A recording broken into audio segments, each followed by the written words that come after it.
이재명 대표 연설 얘기 나왔으니까 이것도 여쭤볼 수밖에 없습니다. 불체포 특권 포기 네. 언급했어요. 이재명 대표가 네. 영장 실질 심사를 받겠다라고 선언했는데 어떻게 이걸 좀 분석하고 계십니까?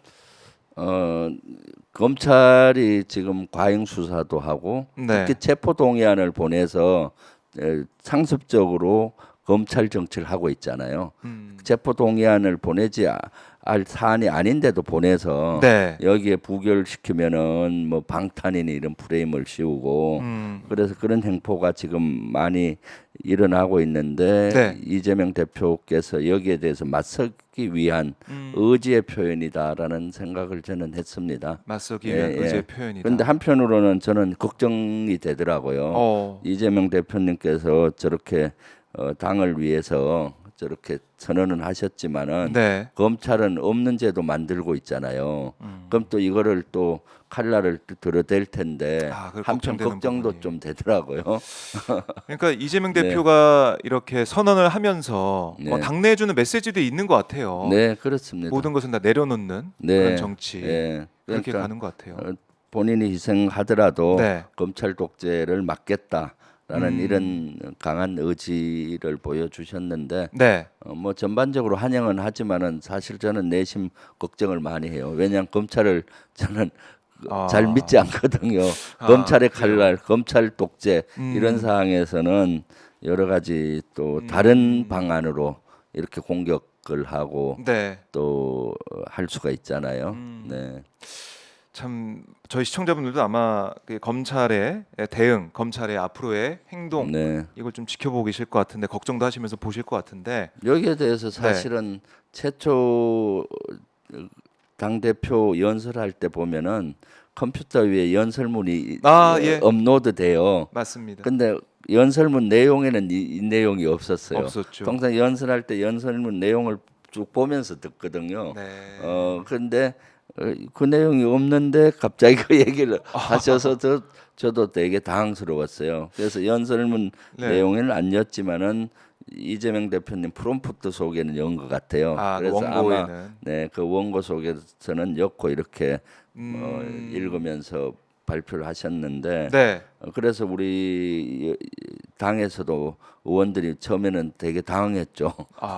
당황하는 모습, 네. 술렁술렁 그런 느낌이 좀 있었고. 당을 했고 네. 그다음에는 아이고 이재명 대표님께서 당을 위해서 저렇게 또 결단을 하셨구나 하신 그런 긍정적으로 생각하면서도 네. 또 불안한 마음도 있죠. 불안한 마음도 있다. 검찰들이 또 어떤 칼날을 들어댈지 네. 없던 죄를 만들어서 또 어떻게 할지 그런 걱정도 저 개인적으로는 들었죠. 네. 그래요. 그러니까 민주당 내에서 뭐 이른바 이제 개파 간의 갈등이 네. 있다라고 많이 보도가 되고 알려지고 했었는데 이재명 대표의 결단에 대해서는 뭐 이 네. 개파 상관없이 네, 모든 그렇죠. 의원들이 어쨌든 평가를 하더라고요. 네, 그럼요. 네, 거기서는- 대다수는 높게 평가하죠. 네. 다 높게 평가하고 있고 그렇지만은 뭐 이재명 대표님을 진짜로 아끼고 지지하는 분들은 내심 걱정도 하고 있죠. 그래요. 네. 자, 이제 이재명 대표가 어쨌든 승부수를 던진 것 같습니다. 네, 예. 당내 화합, 네, 뭐 더 이상 개파 갈등은 안 된다. 그리고 내가 이제 내려놓으니 예. 앞으로 이제 혁신이 활동이 진행되지 않습니까? 네, 당의 그렇죠. 쇄신과 혁신 이것도 확실히 해내겠다. 네. 이런 메시지 준 것 같습니다. 네, 그럼요. 네, 한번 이것도 한번 저희가 지켜보도록 하고 자, 뭐 저희가 여러 가지 얘기를 좀 나누고 있는데 그래도 끝으로 네. 윤석열 대통령의 이 수능 관련 발언 네, 이거 좀 어떻게 들으셨습니까, 의원님은? 그것은 진짜로 부적절한 리더의 발언이죠. 아. 원래 수능은 법에도 예. 학교 교육 체계는 한 4년 전에 발표하도록 돼 있어요. 음, 그런데 수능 5개월 앞두고 5개월 앞두고. 난이도 조절을 어떻게 하라 뭐 이런 뉘앙스로 얘기했잖아요. 네. 수능에서 뭐 공교육에서 배운 거 범위 내에서 하라는 식으로. 그렇습니다. 그래서 대혼란이 오고 있잖아요. 그리고 혼란이 오니까 어떻게 했습니까?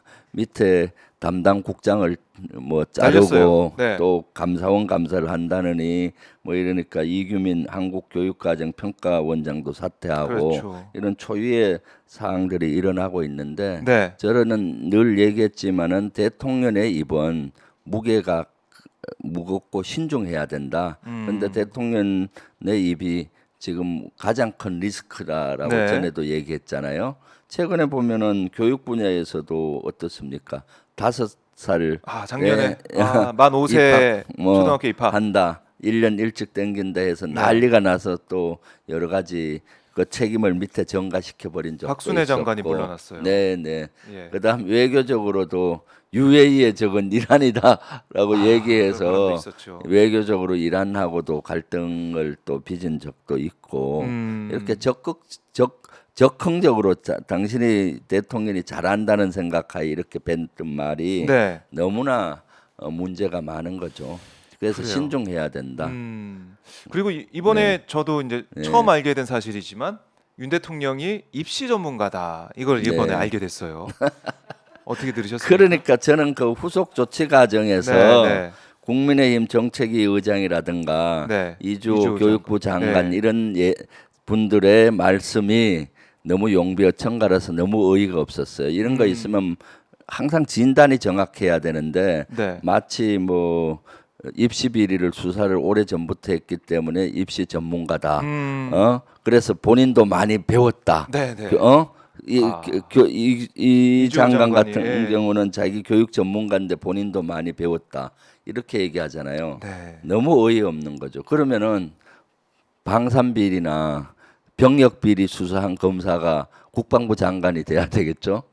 그렇게 연결될 수가 있겠네요. 폐기물 처리에 네. 대해서 불법 투기한 거에 수사한 검사가 환경부 장관이 돼야 되고 불법 취업 조사한 네. 그 검사가 네.